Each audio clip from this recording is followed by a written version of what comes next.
the last 7 years of my addiction, and there was not one thought that I would ever get through it. I never thought there'd be an opportunity for me to be beyond the addiction. This was like that was your life. Like you said, this is my day-to-day for the foreseeable, forever. Forever. 100%. It was forever. So you didn't think there was a chance your life could be different? Not even a 1/1000th of 1% that I thought. That's how entrenched I was in it. And this is what scares me about this, because if somebody were to offer me a shiny brochure at some point in that journey, in that 7-year period, at many points in that 7-year period, I don't describe myself as a suicidal person. I think I would have been susceptible to that. If I was pitched in the right way, I think I would have said yes.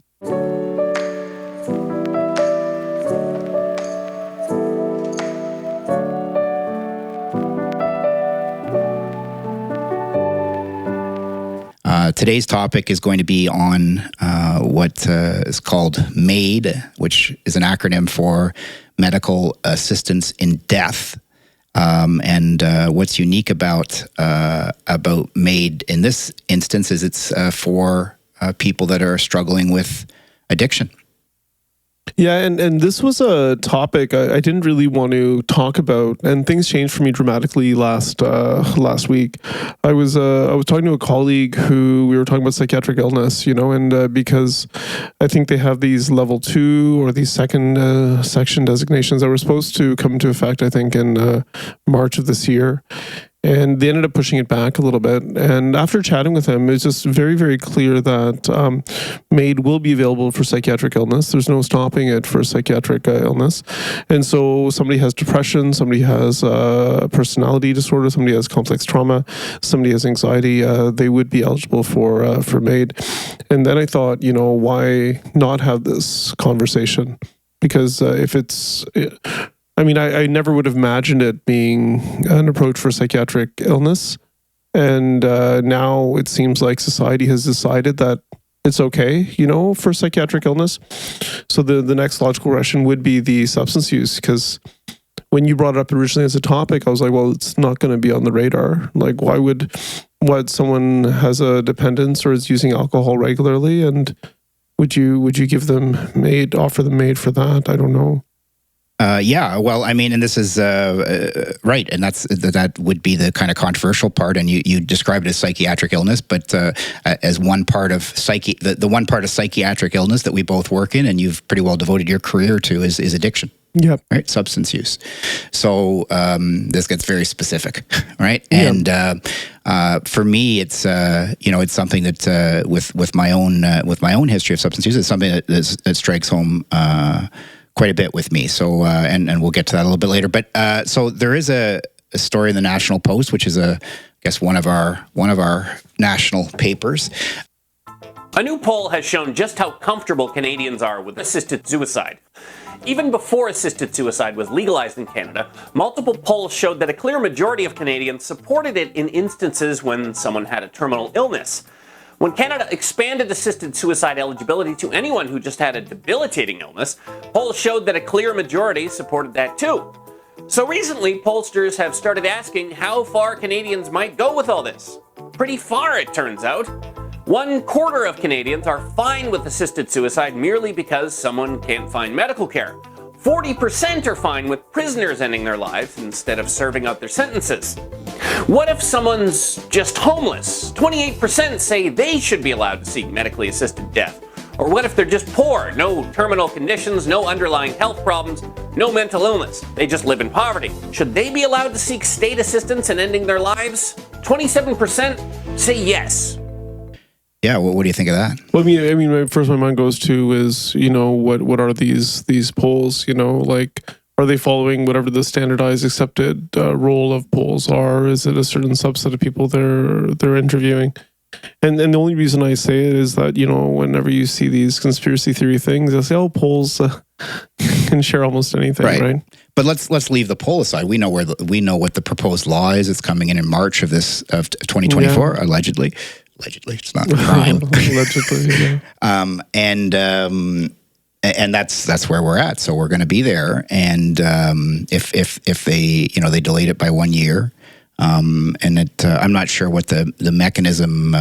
What's the standard MAiD mechanism now? Is it?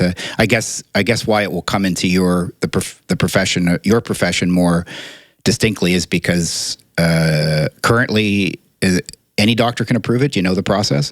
Yeah, so I'm not sure how it's evolved. I do know back when I was seeing a patient population where more than were requesting MAiD. I mean, I couldn't find people at Family Doctor, but I could find a phone number that the patient could call when they're in the office with me.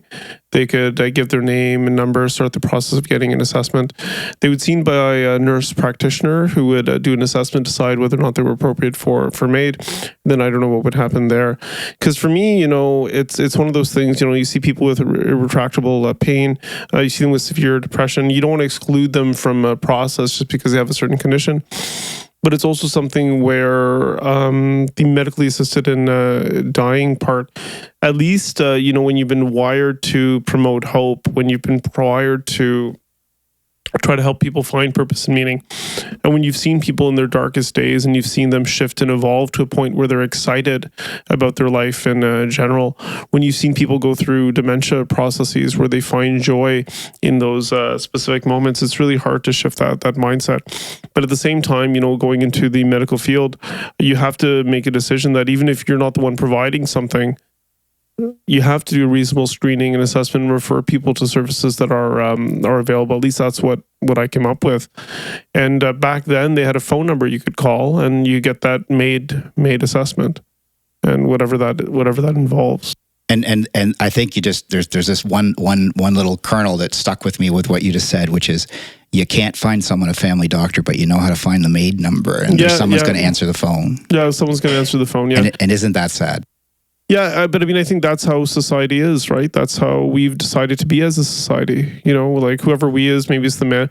It's there's a cause that's there. Well, isn't that sad? I mean, isn't that sad that that's what, that the healthcare system is such right now that you can find the MAiD number? And I in my work, I don't come across MAiD at this point, right? Because it hasn't crossed into what I do yet. I used to see a lot of pain patients. I don't as much in my practice, but it was the pain patients that were the ones requesting. No, I understand. But what I'm saying is that the resource that we need is the Family Doctors, right? Obviously, that's what we're all striving for, is to get Family Doctors for our folks, right? And that the percentage of our population that doesn't have Family Doctors keeps going up and up and up. We know this. That's a fact of what we're studying here. And but MAiD is available, and I just think that's sad. It's sad that type of resource, and I'm glad you mentioned that, because that's my own struggles with this is that I think most people that watch our podcast know that I struggled myself with substance use for a number of years, for probably 2 decades. Well, it was 2 decades in total. It was a very hopeless battle for me. I mean, it was not only hope. I mean, I literally I can think back to the last 7 years of my addiction, and there was not one thought that I would ever get through it. I never thought thered be an opportunity for me to be beyond the addiction. This was like that was your life. Like you said, this is my day-to-day for the foreseeable forever. Forever. 100%. It was forever. So you didn't think there was a chance your life could be different? Not even a 1/1000th of 1% that I thought. That's how entrenched I was in it. And I know you couldn't imagine a day without using hard drugs. I knew there would never be a day for me without hard drugs. That's how definitive I am on this subject. My memory's not great about a lot of things in that period, but that one is a certainty. And this is what scares me about this, because if somebody were to offer me a shiny brochure at some point in that journey, in that 7-year period, at many points in that 7-year period, I don't describe myself as a suicidal person, but if someone handed me a brochure that had some, some hummingbird in the woods or something going, and as a, maybe it's a goodbye retreat, because they sure do make these things seem wonderful. I've watched other videos where the grandkids are decorating the coffin of grandma before she says goodbye, and that looks. You mean for MAiD? For MAiD, yes. I didn't know that. Yeah, and also they try to make the goodbye part. They make it. You've celebration. got all your family comes and everybody gathers around and they all sing Kumbaya, and everything is just so warm and wonderful. Why can't they just do that, like, in general? While you're alive. Yeah. But for somebody but hear me out on this. It's half a joke, but it's not, because for somebody who's disconnected from their family, from somebody who's had nothing and no connection to society or no connection to a support network at all, that seems awful warm and accepting. And I think I would have been susceptible to that. I think I would have, maybe that I think if I was pitched in the right way, I think I would have said yes. Yeah. If you would have never seen me in the state that you were in, right? Because we don't have good treatment pathways for crystal meth and the drugs you were using, and in the environment where people are homeless and in and out of jail, it's rare that they'll get to see a therapist on a regular basis. If in my job I just had to look at the person's worldview as the breadth of possibilities for them, I don't even know what I would be offering them. Because anyone that I've worked with, for more than, say, a week, a month, a year, 2 years, they look at the world very differently after a while, especially if there's some progression in any area. And I think the challenge is that there's this implicit assumption that what that person wants and believes in the moment is going to be sustained over the course of the next 5 years and the next decade. And I know for myself, when I think about career choices, living choices, relationship choices, family choices, whether to do a podcast or not choices, they vary a lot, over however chunk of time. Yes. And it would be just so sad. It would be so sad if we start approaching people that have no hope and give them a note of that hope that, I didn't want to talk about this because this is something that affects me deeply when I think about it. In fact, I've avoided reading about a lot of the legislations around this. I think of, a friend's grandmother who was blind at 98, complete dementia, didn't recognize anyone. And for the 15 years before she passed away, every 6 months, the whole family would come because they thought she was going to pass away, and they would go back, and my friend, I think he said, you would treat a horse with more compassion than that, and when you look at cases like that, you're talking about 15 years, complete dementia, can't do anything on their own, and then the whole family travels every 6 months when the person's near death. You do wonder about the need for MAiD, and you absolutely do. But the challenge is, once you allow for something, you don't know where it's going to extend to. Right. And for the psychiatric papers, where it sort of started, well, actually, it may not be where it started, but there was just one line on their first position statement from the CPA where they said at the end, they said, people with mental illness should not be excluded from MAiD. But you never know how people are going to interpret it, how they're going to shift it. And right now, it's the palliative care docs. So it's the docs that do palliative care psychiatry that are at the table for MAiD. And they're sort of trying to figure out, when you think about palliative care, it's all about relieving suffering. It's about relieving suffering. It's not about purpose and meaning and hope, although there is a reframing that occurs with life in general, right? And so... But isn't the very criteria of some mental illness the absence of hope? And this is often a treatable condition. Yeah, I believe it's absolutely and treatable. You've seen people that have been hopeless. I've seen people that cannot take a bite of food and cannot move, right? And then they undergo ECT and they're excited to get their hair done and get their makeup done. Right, so you've seen that. I've seen that. And have you also seen people resistant to taking ECT because of the stigma or whatever, that just doesn't want to go through that treatment, but chooses not to, but there is a treatment and you can't push them into it, but we've got MAiD. Yeah, and Check and it for out. those people, Look at this brochure. Yeah, and so I've heard all, I don't know. So you don't know who's telling the truth, well, right? You're telling the truth, aren't you? Well, to the best of my ability, but a lot of times I hear stories. I've seen people get better. I've seen people refuse treatment that I know could help them. Right. So let's talk about what we know about people we know.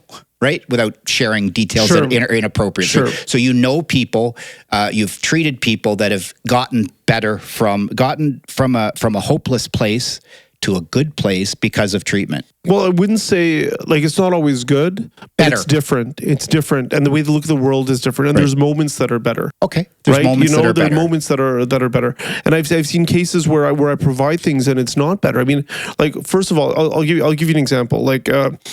I don't know why I'm giving this example, but like say somebody's not able to work, right? They have mental illness, they have psychosis, whatever it might be. You get them on disability, right? And I've had people where I get them on disability and they get upset, like, why'd you put me on disability? Now I had a better apartment before, I was working in construction, I was doing all these kinds of things. And now it's so hard to break free of this. I feel like I'm stuck in this. So even things that we believe are in the form of compassion that people need can sometimes have these unintended consequences. And because we're opening it up for this irretractable illness, of course there's going to be some people where the illness might not be irretractable, where they may be suffering and there may be a way they could look at their life differently. Well, sure. And I don't need to look to patients that I've worked with. I can look to myself and I can say that, I got a lot of hope now. I don't want to end my life at all. And if I'd made that decision with an impaired state that I was in, and I was definitely of an impaired state at that point, I might have decided this. Yeah, so this is something that we'd have to really find a way to unpack, because right now when we see people who are using drugs, they talk about meeting them where they're at and what do they want and how can you serve them and how can we help them. And of course you have to meet people where they're at. But I mean, the viewpoint of the world that you had back then is so different than the viewpoint now. I know. And that's what scares me about this, right? And that's what scares me about the patient that is hope without hope and resistant to treatment at this point, but might be more accepting of it in a few weeks. But at the moment, I got no hope. So here's this brochure. Oh, there's woods, there's birds, and there's little children, there's grandchildren that I don't even have painting on my coffin. Yeah. Well, that sounds lovely. No, I'm really upset by this MAiD thing. I'm really upset by who's going to end up going through it. I can think of people that I've worked with. I can even think of family members maybe that, in their darkest place, I'm sure that's what they would have wanted. I could also think of family members, maybe they were older where maybe it would have been better for them to have it early on, but right. And I think maybe we're focusing on an outlier of this. I don't think we're, I don't, there are most definitely certain people that I think would benefit from this. And, but that's not in what we do, right? It's not what we do. We're limited in a certain field. I think we're in the business of hope. I think we're in the business of hope. We're in the business of seeing people with whatever they're dealing with, and then finding a way to build trust, and then help them start to look at more possibilities, right? About how the world can be and could be. And it doesn't mean that it's going to be easy, but the potential is just beautiful, right? Like I think about some of the talks that we've given together. I think about sometimes when you talk about your relationship or these different projects you're on, there's this excitement, there's this joy, there's this passion, there's this and I wouldn't have had any of that. It would have all been gone. Had you offered me MAiD in 2015, I would have never offered you MAiD. But I know that. I know you wouldn't have, and I know that this is not going to be a brochure on your rack. The one thing that I'm worried about too is that if they make this like standard of care, if I know the person at the end of the line is going to offer MAiD, would I still recommend that phone call? Would I still make the phone call with the person in my office? When I've done this before, it's when they weren't allowing it for things like pain or things like other things. They're going to allow it for that now. Yeah. And do I want to be the conduit for that? I'm not sure. They say, and I don't know where I heard this, they say you can tell a lot about a society by the way they treat their most vulnerable, and I think when I heard that there was going to be a pathway for people with mental illness to get MAiD, and when I realized that it wasn't going to be what we think it is, so for example, it wasn't just going to be the person that's been through all these treatments that hasn't worked. It wasn't just going to be that person that was truly treatment resistant, so to speak. It could very well be the person with their first episode of depression. It could be one person post trauma who's never had proper PTSD treatment. I mean, you talk about not access to a family doctor. How many people with trauma know what the treatments are for PTSD? Right? How many people know how to access them? How many people know how to get into a space where your substance use, the way you manage your emotions, your basic symptoms, psychosis, whatever else are in a place that you'd be successful from PTSD treatment, right? Yeah. And if a lot of healthcare providers don't know that path, or say if they know the path, they don't have access. With trauma, what happens is the views that you have of yourself in the world change. right? They absolutely change. Or say if your life was really shitty, though those views just cement in. It could be like, I can't trust anybody. Everyone's going to hurt me. The world is not safe. I deserve to be punished. I'm a horrible human being. I deserve to die. And these are beliefs that are mainly because of the trauma. And then when you go through PTSD treatment, you go through treatment for that trauma, you don't believe that stuff anymore. Yeah. You don't believe you deserve to die. You don't believe you're a worthless piece of shit. Yeah. You know? And if we're offering people at their worst this outcome, who knows what could happen, right? Right. And I mean at the end of the day, like you can judge a society by how they treat their most vulnerable, you know, or I don't know where I heard that before. Well, I mean, I would maybe, I don't know. Yeah, sure. I agree. But I would say the most vulnerable person could be the person that needs that PTSD treatment. We don't make, you know, you tell me where I can get my PTSD care for one of our patients in a short order. You can't. No, you can't. It's like a 2-3 year process. Yeah. You have to get them pumped up. You have to convince the people who are receiving the referral that, hey, this person will worthy do well. And they're going to stay in line for all this stuff. You know, I never wanted to learn full PTSD treatment. You know, I find the process very draining and emotional. But I spent a few years like learning how to do it, getting supervision, seeing patients, because I couldn't get them access to care. Right. And but you know where the MAiD number is.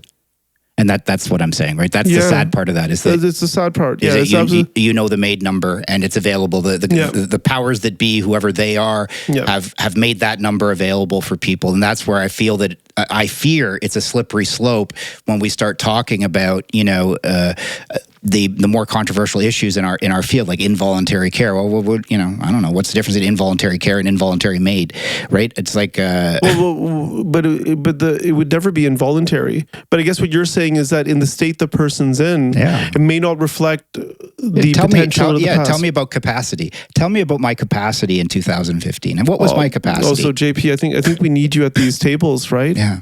We need you. We need your voice at these tables, and I'll tell you why. Is because the people at these tables really bring back to what does the person want? What does the person want? You know, and using drugs is a choice. It's something people choose to do, something they want to do, right? But what's being lost is there's a time point where the drug use takes over, right? Whether it's the withdrawal, the craving, the pattern is so entrenched that everything you used to love and care about is no longer on your radar. And it's like you said, you can't imagine a world that's separate. And when someone like me as a physician comes in and says, hey, this person's stuck in a cycle of substance use, that doesn't have weight. No, it doesn't have weight. But if we have someone who's been through it and now has hope, I don't know what's going to happen, because we're trying to help the most vulnerable. We're trying to help them get a voice, you know, and sometimes it ends up being in therapies and treatments that are more closer to palliative care than they are to purpose, meaning, connection, contribution, whatever it is. But maybe I'm just putting my own values on there. Like, I don't know. And I mean, I'm not, obviously I'm 100% harm reduction guy. I'm definitely giving someone their autonomy to make their own decisions. But there is points where, you know, the substance-addled mind should not be given free will to take as much substance as they want, right? Where somebody's, you know, I can't count how many people have been that I've supported in various walks of my entire life that have been, just for probably a horrible analogy, but vomiting from drinking, let's say, right? And asking them what they want. Can I get my vodka back, right? That's what, they're already in front of the toilet vomiting, and they've just, give me back my bottle, right? And I mean, it's a bit of a metaphor, but not really. I can think of a number of situations where that's something like that has very much happened. And it's like, is that person that's vomiting from the alcohol really the person that should? Are they really in a state of mind to decide what they want at that point? Is that, or is it responsible at any point to say, no, you know, you're already in the emergency room, but we're going to give you your vodka because that's what you asked for?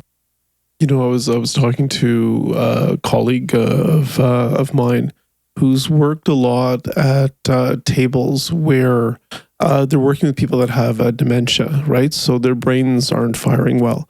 And they're working on what do you do when someone with dementia gets angry, starts getting upset, starts throwing things. And there's this whole group of people at these tables that will talk about, well, maybe the person's hungry, maybe the person's sad, maybe the person's this, maybe the person's that. And all those things might be true. and there's something in the brain that's not firing ideally as it should.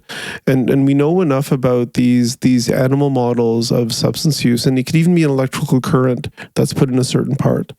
The animal will fire that current until it dies, because it's not able to, eating's not as important anymore, social interaction's not important anymore, all those things aren't as important anymore. I mean, it depends on the drug and depends on the context.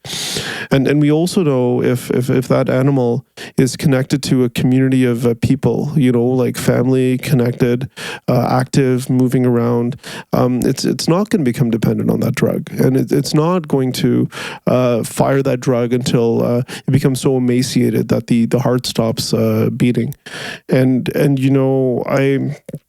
I'm not sure what to say, because in some of the tough stories that we've talked about, like, when we did our crystal meth talk a while back, right, about party and play, your description just created this world of isolation that people were going through, where they're just sort of craving that connection.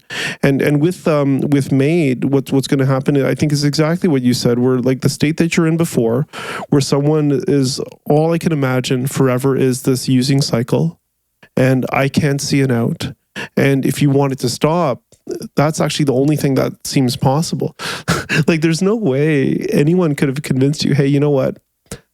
Come into this housing place. There's no way. We'll get you some funds. In fact, I don't think the funds would have helped you at all, because you're too prideful. Like, you'd never take $1 from the government. Like, even if you needed, if the program, you would design a program that you would not take. Anyways, my point is that in the state that you were in, you would never be able to imagine a future that was different.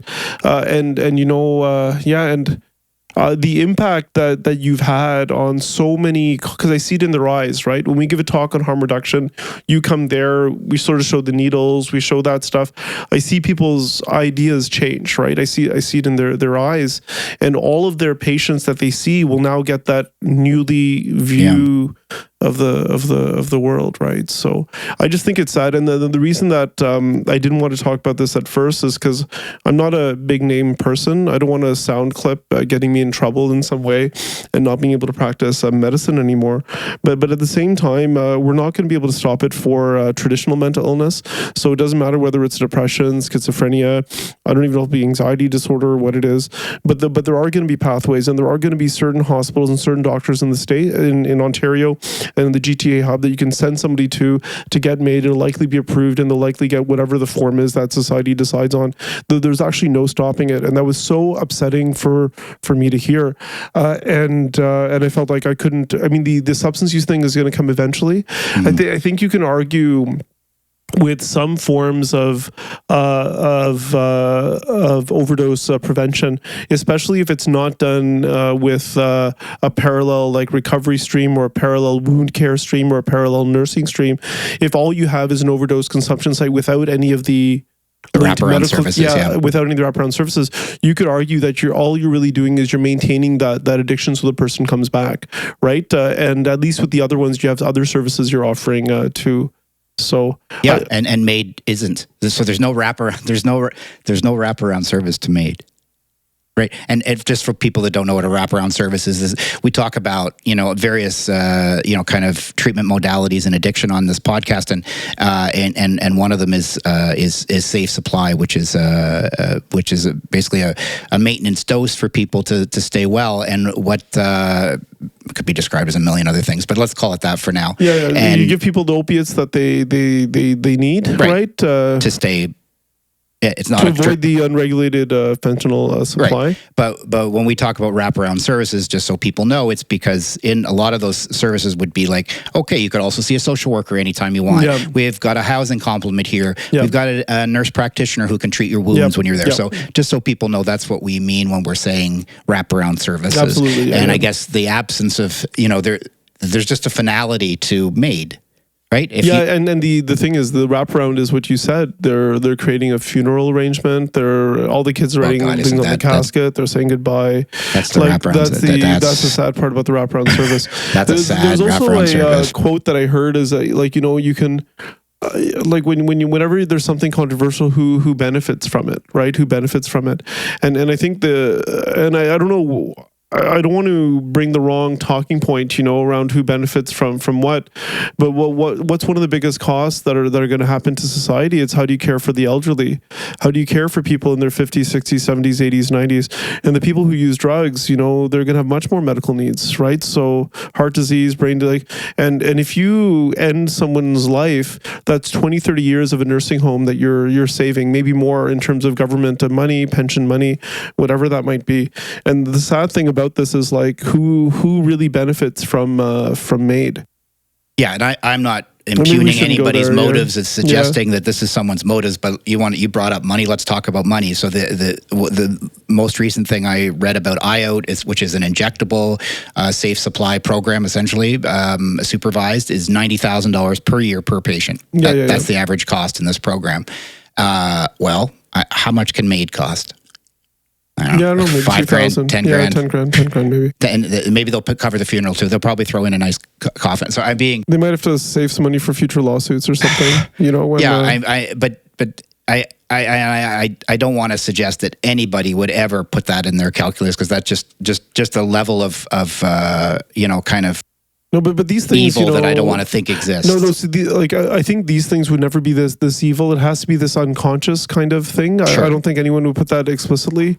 Let's stay hopeful and say nobody puts it in the calculus. But I do wonder why Canada has become the world leader in this field. Yeah, so I'm not sure why it became the world leader. I'm not sure how it became the world leader. I do know that as MAiD was coming, there's this World Medical Organization or something that's there, and they were very upset with Canada that we were going forward with the MAiD, and the whole Canadian delegation sort of walked out of that meeting and stuff. So we're sort of on an island here on our own, and I don't think other healthcare providers on the world are in support of this. I'd like to, at some point, I don't know if it's dive a bit deeper into this. I don't know if it means like, what is the patient journey for MAiD? Where potentially could there be interventions? Like what would be the ideal pathway for something like MAiD? I wouldn't even mind doing the same thing for people who use drugs, right? Like, so say for example, if MAiD gets approved for somebody with addiction, why not we find a way to create the typical MAiD patient who struggles with addiction and actually map out what the ideal service could be or would be. Even with all this stuff that we're getting pessimistic about, I think there was something in the news yesterday where some place in BC got 20 million to run a recovery program. Yes, and they were very specific. It said recovery. No, the Diamond Foundation, which is I heard a little story about that, which is a lady who lost her 50-year-old brother, I think, because of addiction, and they're proposing a model aligned with St. Paul's in Vancouver, and which is a model which will eventually have 95 beds in it. Her family donated $20 million to support this model of immediate care, which included transitional housing, detox, treatment, all available immediately, no delays, right? And I think her point was our system is broken because of just these disconnects. And I don't want to, hopefully we'll include a link to the article about the Diamond Foundation. I mean, when I see things like that, I'm like, why not find a way to be like a billionaire so we can fund these programs? Because right now on the tables that I sit on, I'm not able to move certain things an inch, and it can get quite discouraging at times. And I would love to be able to find a way that you can actually create something that's useful, but I just I think why can we not fix the family doctor problem? Why can we not fix the nursing problem? Why are nurses so poorly paid relative to their counterparts across North America? That's why we have less and less healthcare, right? I mean, there's an economics to it. I don't think anyone would dispute that. I think it also has to do with I don't even know what it has to do with, but I suspect part of it is how the managed healthcare programs are run. They're being run in more and more like these mini corporations, and there has to be some kind of bottom up feedback around this stuff, because anytime anything's rolled out, people on the ground that are serving the patients, the ones that are burning out, that end up leaving these nursing gigs, can tell you that, hey, A, B, and C would A, improve patient care, and B, sort of shift it. Yeah. there's a lot of talk on compassion fatigue or moral injury, and these concepts come into play when you have somebody on the ground that truly believes in what they're doing, but the system has so many structures that prevent it from happening. Yeah, you can, but I say you can leave all that aside and say the phone number to get a family doctor should be easier and more recognizable than the phone number for MAiD. Yeah, and there should be a way you can call that number, get like an immediate virtual visit, right? And have like 5 or 6 hubs around to do it. All right. So is that kind of a good first? I think that's a good first thing. Should we summarize what we talked about or just leave it? Yeah. I think both of us have been quite distressed about MAiD for various different reasons. We both agree that, medical assistance is dying is essential for people that have irretractable suffering or illness in some kind of way. The two things that came up, one for me was that realizing that for psychiatric illness, it's inevitable. And so it will be there. And I was not happy with what I saw as the current safeguards in place to make sure people get access to treatment. And for you, it's that because it might be coming from people who use drugs. And when you look back at your life, you've been in states in your life where you would have accepted MAiD.